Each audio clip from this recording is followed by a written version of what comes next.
So everybody who is reading tonight will be exhibiting at Zine Fest. They have a couple of things available here in the front. If you haven't seen yet, we have a merchandise table for all of our readers up front. So if you have a chance, pick up and support some of these artists who work so hard to produce so much entertainment for your pleasure. Our first reader tonight is Emily Alden Foster. That's right.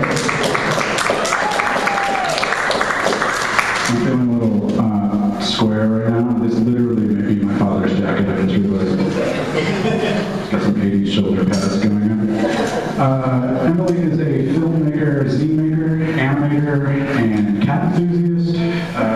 If you get a chance, please go to her hosted book report clubs. They are pretty amazing from what I hear. I've been trying to get one for quite some time now. She will be at table number 9 at Zine Fest. Please give a warm Thinking Captions Cartoon Art Museum Zine Fest welcome to Emily Alden Foster.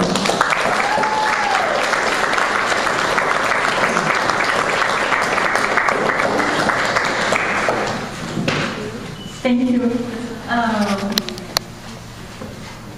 Thank you guys for coming. I'm excited to be here. So I'm going to be reading to you from 3 different zines tonight. And the first one is called The Book Reporter. As Rick mentioned, I do run a book report club, so I'm an expert on book reports. And this is a collection of some of the year's best book reports from all over the world. Unfortunately, due to space and copyright constraints, I was unable to include the endings of any of the book reports in the zine. But rest assured, all of the books that I'm going to talk about are totally real, and you can find out about them. Actually, it looks like I also ran out of space to print where you can find them. But anyway, there were a lot of great book reports, so let's just hear a couple of highlights. Brangelina Butterbina and the Case of the Missing Domino. Brangelina Butterbina is such a cool detective. In this case, she tries to figure out why there are no dominoes with 7 pips, that's what the dots are called, in her domino set. There are a lot of math facts, and then there's a weird ghost who gives her clues that lead her to a secret 7-bean salad society. She has to solve some complicated equations to find their meeting place. When she finally does, it gets pretty scary. I won't tell the ending, but the very, very handsome vampire. Sandy the vampire was lonely, so he made an internet dating profile. He was also insecure about his looks, so he used a 70-year-old photo and described himself as very, very handsome. When he goes on his first date, the lady is mad that he is nothing like the vampires from her favorite movie. After a series of bad dates, Sandy realizes that it is better to just be himself. He changes the big hog collar competition. Mother Hog is very nervous about the state fair. She is making a collar of handmade lace for the event, the hog collar competition. She has trouble finding time to work on her collar because she helps her son Buddy with his mud sculpture and her daughter Bright Eyes with her decorated potato. The day of the fair finally arrives, and Mother is still Missy Chris at the Natural History Museum. Missy Chris is a small terrier with telepathic powers. She finds a bone in the park, and she knows there's something funny about it, because she's psychic. She goes to the museum to look at the dinosaur skeletons to try to figure out the mystery. The plesiosaur is like an oracle and tells her how... Oops, okay. Time for the next zine. This one is called Bus Drawing, and it is all about making drawings on the bus, which is something I've been doing for about a year every time I ride the bus. And the drawings look approximately like that, but each one is always a little different from the last. This was sort of inspired by reading someone's account from the Lone Creator earthquake, where they said they were riding the bus during the earthquake, and they didn't realize that there had been an earthquake until much later because AC Transit always gives an 8.0 ride. So my technique is basically just trying to hold the pen really still over the paper, which then doesn't work because the bus is so jostling, and I end up with these. So in all the time I've been making these, a lot of people have noticed them and pretended they weren't looking at them. but only 2 people have ever asked me about them. So I'm going to read from this scene about the second of those 2 conversations. I was sitting at the back of the bus on one end of a row of 3 seats. A mom sat on the opposite end of my row, and her young son and daughter sat in the row facing us. The boy had a little notepad and was drawing for a while. The girl was staring at me. Their mom was having an incredibly long and boring conversation with some nearby Jews about where they had bought their watches. After a few minutes, the girl asked for her turn with the drawing pad, and her brother benevolently passed it to her. He had a tiny plastic skateboard that he played with instead. The girl looked at me and drew for a few seconds before hopping into the empty seat between me and her mom. After getting scolded for not staying in her seat, she went back to drawing. She showed me her picture. It's a flower! Oh, that's very nice. What else is in there? Is that the sun? I asked. Uh-huh. Is it finished, or are you going to add some more stuff? I'm going to add grass! She drew the grass and some clouds, told me about how she's 4 and she has 2 sisters and their names and they're in school and. Then I asked, are those ladybugs in there? Ooh, no, bugs! Oh, but ladybugs and flowers are friends. I bet the flowers would like to have some ladybugs around. But you don't have to draw those. It looks very nice the way it is. Oh, okay. She penciled in some ladybugs and some worms under the grass for good measure. What are you drawing? She asked. It's just a big scribble. It's pretty fun to draw, though. She looked at me skeptically. But how are you doing that? Well, I'm just holding the paper like this, and I'm holding the pen right above it very still. But every time the bus hits a bump, the pen hits the paper, and it ends up looking like this. I'm gonna try that. Like this? She turned to a fresh page, put her pencil on the paper, and swirled her hand around wildly, all while looking at me for approval. Yep, just like that. And then I had to get off the bus. So by the way, I did once try to do this while I was writing fart, and I just ended up with a solid dot because the pen did not move at all. So finally, I'm going to share with you guys a game that I made up called Would You Drink a Soda? This is a really fun game to play at any occasion. And all you have to do is think of different ingredients to put into a soda, and then everyone else has to decide whether or not they would like to drink that soda. So let us play a few rounds.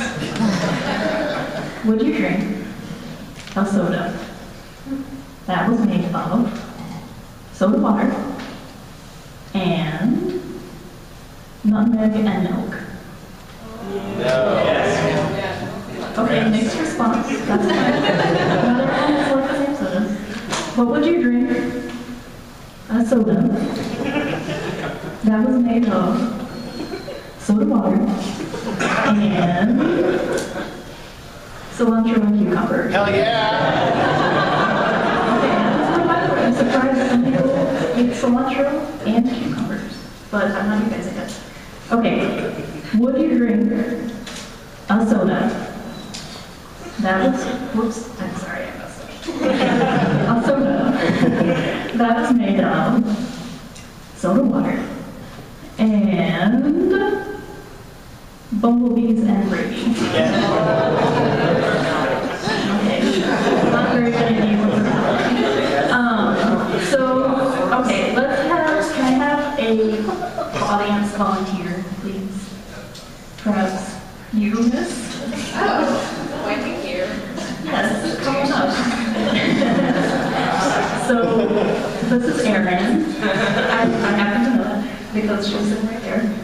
She's going to help us to randomly select some soda flavors, and you guys will decide if you want to drink them. So, Erin, what you have to do is, when the word "and" comes on the screen, you're going to randomly point at a place on the screen. So I can have flavor. Yes, on the screen. Yes. Okay, so ready? Let's do it.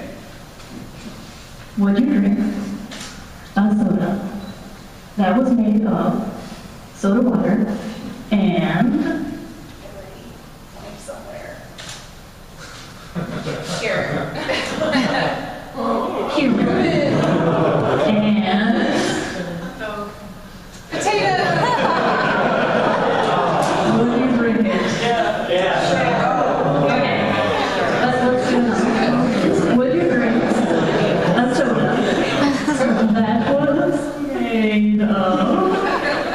soda water, and Cover. and Hot dog. only one guy. Okay, one last soda and then I'm finished. What do you drink? A soda. That was made of soda water and Brown sugar. and Electricity.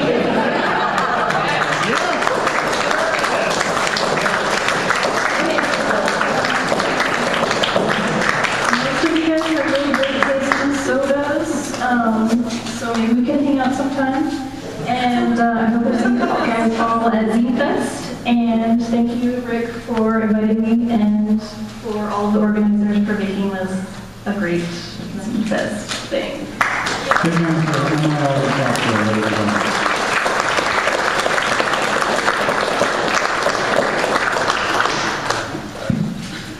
Okay, next up, we have a very talented lady. We're very excited to have her as a special guest, one of 3 special guests that will be appearing tonight at Zine Fest. Sophia, come on up. Sophia Foster-Dimino. Try not to trip you with the cord. She is currently working as a Google Doodler, but she's also a very talented animator as well as illustrator. Some of her illustrations has appeared in print from large periodicals all over the world. It's fantastic. She travels the world. She's a jet setter. You all want to be here. Please give a warm welcome to Sophia Foster-Dimino.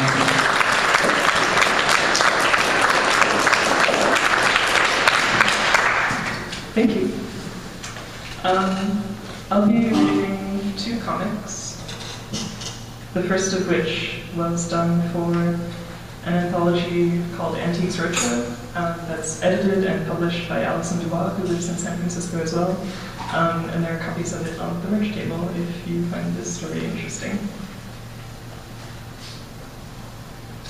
I can't believe I'm liking this crap to the Antiques Roadshow, as if it'll be worth anything. Oh, are you going to the roadshow as well? Obviously. I'm going too. My nephew told me to go. He said, "Don't you have any old garbage locked away in the attic?" And, well, of course I do. Imagine, something tucked away, gathering dust could be worth millions. It's truly inspiring in a way, a regular Cinderella story. Don't be naive. I hate these wishful thinkers. They just want to win the lottery and be done with it. What's so inspiring about that? Well, hello, ma'am. Would you like to know about your plant? Yes, please. Well, could you explain first how you came by this marvelous item? It was handed down through the ages, or through the family. It's good luck for bearing many children. And how many children do you now have? 12. Well, that's 6. What we have here is a genuine Tolbert Bridge porcelain baby bonsai, I wager, from the mid-26th century. Only a handful of these were made. Look at the delightful details throughout this piece. The claw feet, the milky white oval tears, the debossed pot depicting the trials of the average mother. Oh. This is the finest baby bonsai I've ever seen. At auction, it could easily net upwards of 50,000. Goodness. Here's your ticket, lad, for baby. Thanks. God, it smells in here like musty garages and the forlorn elderly. I feel dehydrated. Of course, there's a line. Hello, sir. What do you have here? My old cuckoo clock. We found it in storage, we did. Well, sir, this is a bona fide 23rd century Van der Horgus piece, a fine piece of precision machinery. This part here tells a sequential story about the day in the craftsman's life. These figurines are in a different position every hour. For example, 7 a.m., the craftsman wakes up with the sun. 8 a.m., while on his morning stroll, he sees a beautiful lady. 10 a.m., he thinks about her and he's meant to be working. 1 p.m., in the afternoon, he sees her on the street and asks her to go have a sandwich with him. 4 p.m., they eat sandwiches. 9 p.m., and later he succeeds in bedding her. This is truly a rare and lovely piece, the finest cuckoo clock I have ever seen. A clock like this could easily get 200,000 at auction. Golly. $6 for an 8-ounce bright blue beverage. Tastes like seaweed. And now my tongue is blue. Hot dog. Hot dog. Hot dog. Number 2142, please report it. Oh, finally. Well, can you start by telling me about what you brought in? Sure. This is an abacus I found at a yard sale a few years ago. I've never used it, just thought it looked cool. Yes, and what an abacus. Let me tell you, this is an extremely valuable piece. Oh, really? This is what's known as a life expectancy abacus, made exclusively in a small town in Svalbard. Very few have survived. Now, if you don't mind, we can try it right here. Sure. Age, 23. Gender, prefer not to say. Occupation, miller. Favorite dessert, chocolate volcano. Favorite tree, pine. Are you a cable subscriber? No. Oh, what's it say? As I said, the abacus was made by superstitious yokels and used for very unscientific purposes. You didn't say that. I think you have a great piece on your hands, young person. This abacus could easily net more than $1 million at auction. For real? And I advise you to sell it now. Yes. Go sell it, and use the money to take a trip to the lush pine woods of East Watershire, so famous for their chocolate volcanoes. Wow. Okay. Neat.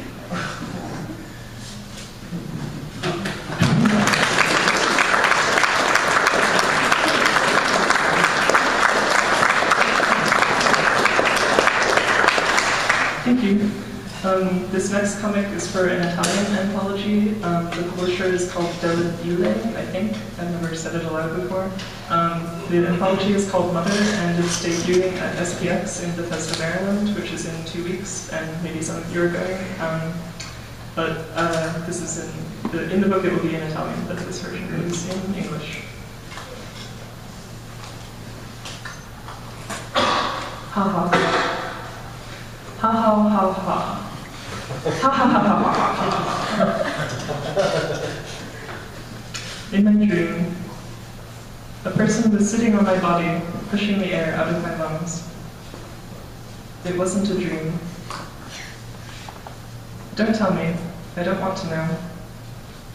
Is it a boy or a girl? I don't want to know. Ugh. No, I don't want to know.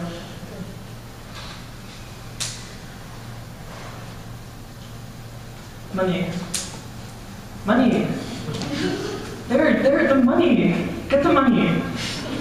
No, the money. No. Poor idiot.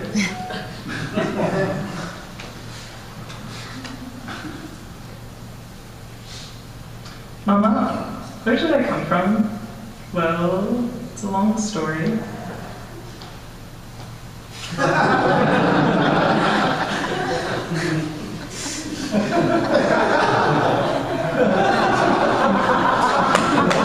Is that really what happened?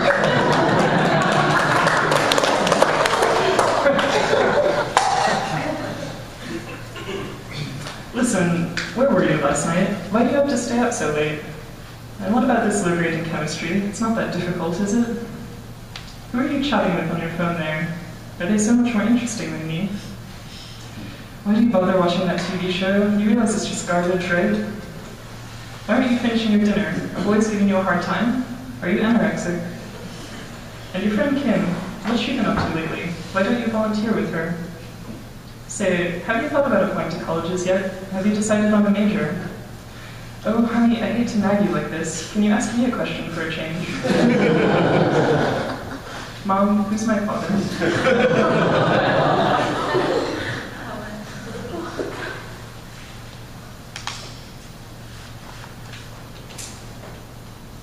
Give Grandma a kiss. Oh! You didn't tell me you had a daughter.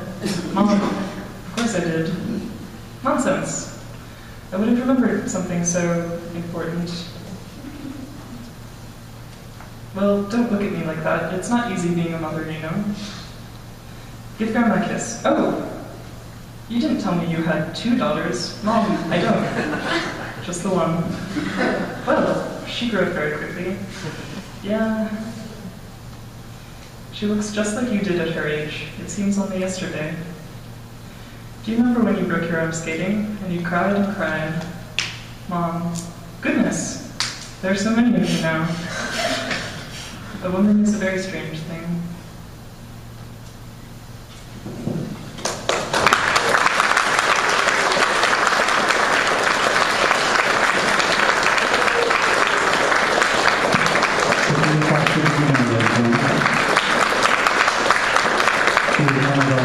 Very special guest to be here at Zine Fest in the special info box round right in the center of the room. We'll have flares and cake guiding the way. So next up is our other special guest at Zine Fest, special guest number 2 of 3. Roman Muradov, ladies and gentlemen, is joining us here. We're very happy to have he's an illustrator as well, a cartoonist. He's locked within the room. Oh, he's figured it out. He is debuting Picnic Room from Retrofit Comics. It is available right up front at the merch table. And the original art for it is hanging up right past this wall. So if you want to check it out, please do. We highly encourage it. Ladies and gentlemen, without further ado, Roman Muradov.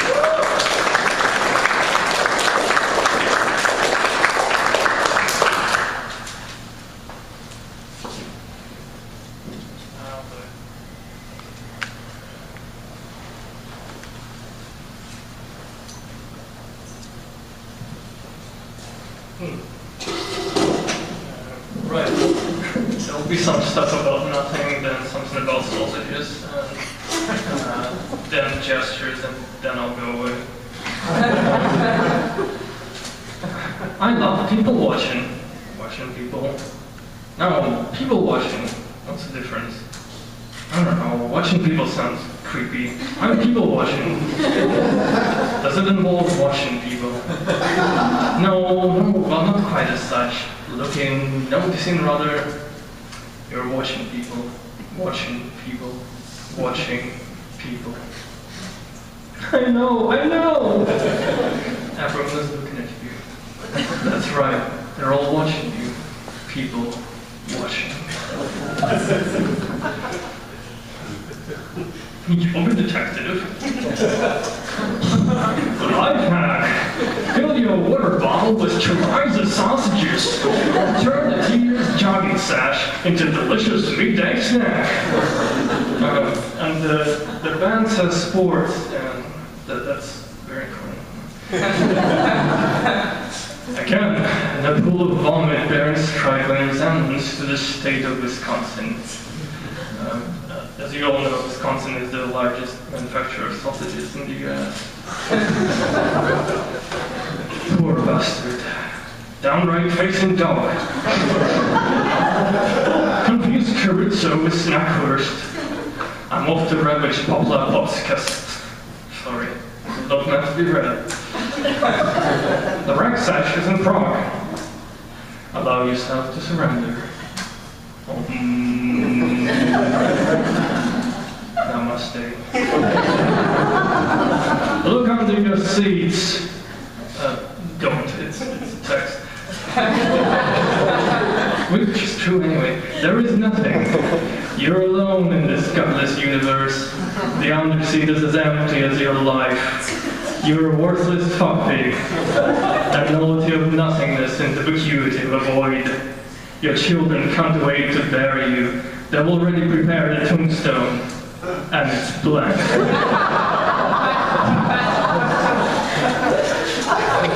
This is the most important pose in our practice. A sound of crying would be nice, but I can't be bothered. Now some autobiographical comics. You will probably like that. The blueberry I had for dinner gave me indigestion. I say blueberry, but really it was a watermelon, which is a berry. That is true.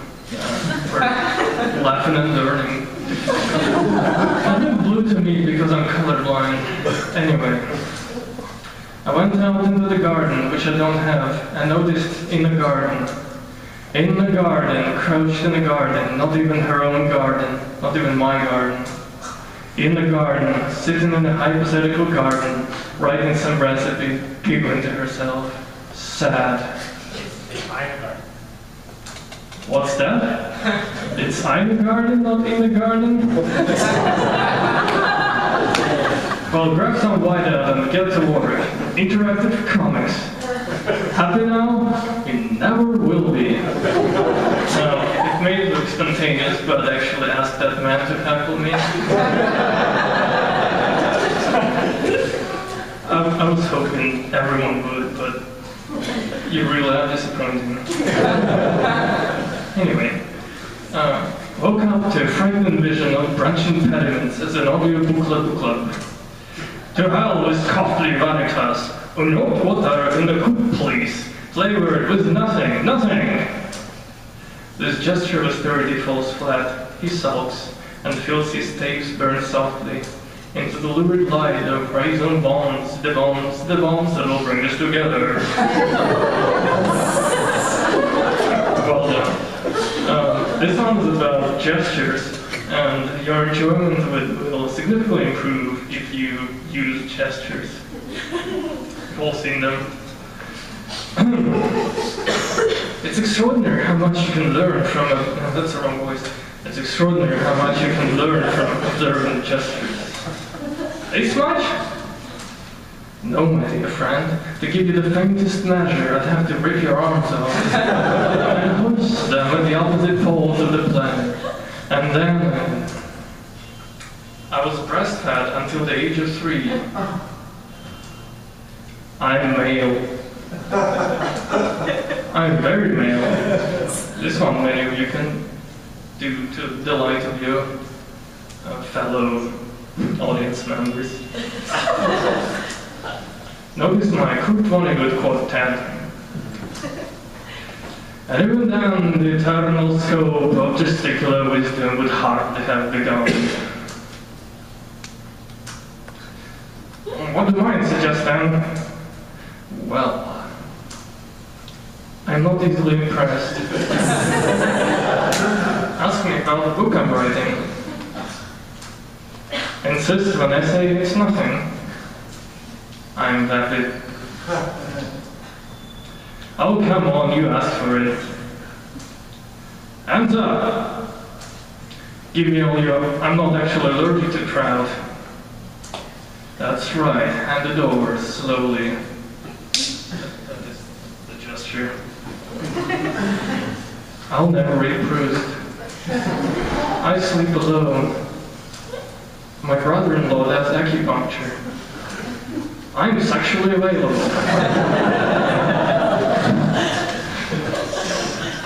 Works like a charm. Look, he's using the ill-gained gesture to... Oh dear. That was my poor old Dante's favorite. She'd sit me on his lap and... It meant something to me, it did. And now, out of context, and, you know... I'll go back somewhat for a gesture of sympathy. Do you remember the 90s? Retching for etching. Longing for schlonging. What kind of world are we living in? And this is the last one. It's about fence. It's called Cling. It should be somewhere around here. Wait! There's a little lock in it. So, why is it here? It serves no purpose. You serve no purpose. What if it's a symbol or a sign? Sign or a symbol, rather? Nope. Why is it clinging here on our path? You're clinging to it. Maybe you were clinging to me. We've been mutually clinging for a good while. We're on opposite sides now. Oh, bother. I'm counting to 3. Either you're clinging to the fence or you're clinging to me. 1, 2... Things happen. Hop. Excuse me. Did you notice the little lock on the fence? Why do you think it's here? I believe that everything happens for a reason. No, it doesn't. The word clang, what about it? Has a nice clanging sound. Now, maybe you would like to know where the lock is. It's in a park called Ina Coolber's Park, or as I prefer to call it, Ina Coolber's. It is a real park. Thanks. Right. That's from the brewing thing, which is by the toilet, which you should visit.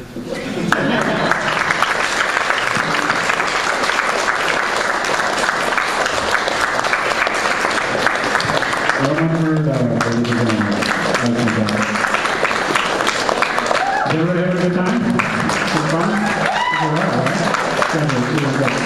All right, so we're going to take a quick 10-minute break and give everybody a chance to go to the bathroom, make some food, and most importantly, see the art, as well as purchase some stuff from the artists up the table. So thanks again for everybody for coming. Stick around. We have 2 more people that will be doing some more talking into this thing.